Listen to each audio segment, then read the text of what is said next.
Hey YouTube, Beat Shuffler just came out, and I wanted to do a quick review for you guys before I get back to gorging myself on leftovers. And this is a beat juggler, and if you know what that means, you've probably already downloaded it. It's only like $2. But if you don't know what that means you can play a loop and then screw around with it as it's playing. You see, it's advancing through the track there, but I can pull it back. And you've got 6 tracks to be playing with. So I've got one of their demo things loaded up, and they give you a piano. You can kind of try to play with this as a piano. You listen to where the notes are, so I know I got a noise like that here.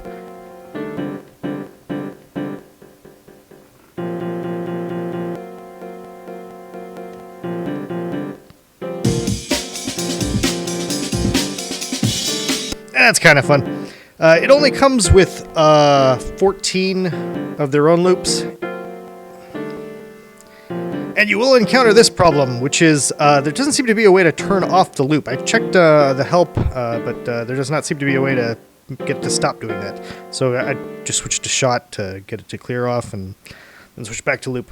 Another problem I've had with this is the way that it's doing the beats per minute warping. So you've got the amen break here, which is sounding all right at about 130, but as soon as you slow this down, start to hear some artifacting there. Let you hear that again without me talking over it. And if you slow it down even further, it gets much worse.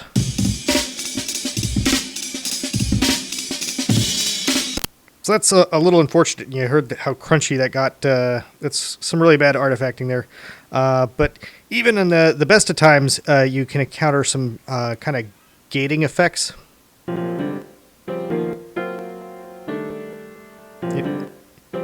You can hear in between the steps it's kind of dipping out. And I believe the reason for all this is it's trying to be generous with its CPU usage. Doing the BPM warping can be a really taxing sort of thing, so I think they're trying to be as friendly to all CPUs as possible, but it's a little disappointing. It's still fun to play with, though. I mean, just loading up one loop and going to town can be a lot of fun. Loading in my own loops, I started to have similar problems with the figuring out the BPM and stuff for things I didn't have that for.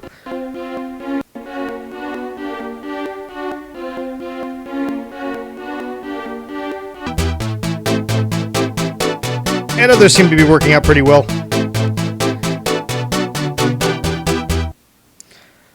On vocals, it became extremely apparent exactly how it was doing this. Priest. And you can try to fine-tune this by changing the length of the loop, telling it, okay, this is now 2 bars here, or split it down to 4th notes. Priest. Or split it down to 8ths for a slower playback.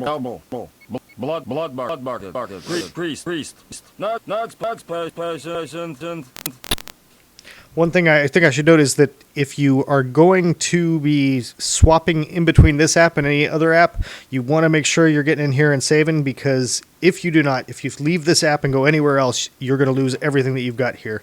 So make sure that you are saving often. A neat feature on this is the addition of effects for each of the various parts.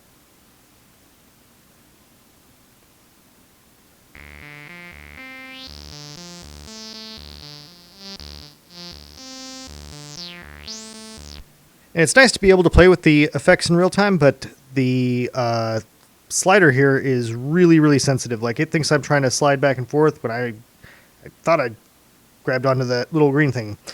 But despite my problems with it, I mean, it's like a $2 or $3 app, it's still a lot of fun to play with if you're into this sort of thing. It's just fun to start playing around with it.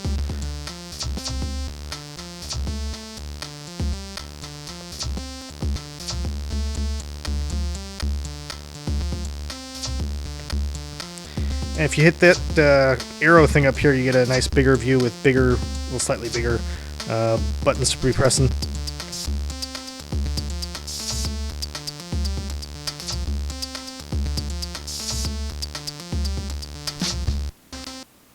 Oh, that's interesting. I seem to have broken it. Ah, okay, it has figured out that loop and it is not slowing down anymore. And you may notice that it's not playing some of these notes like instantaneously. It's got a pretty good response rate. It knows when I'm hitting this, but it's not playing it instantaneously, and instead it's queuing it up for an action. It's trying to quantize my actions to the master beat. So if I want to change that up, I can try to get the BPM up really crazy high and it'll be nearly instantaneous, but you actually want it to be doing this. It makes this whole beat juggling a lot more smooth and simple to use. I misspoke earlier, it's $3 and I think it's worth it.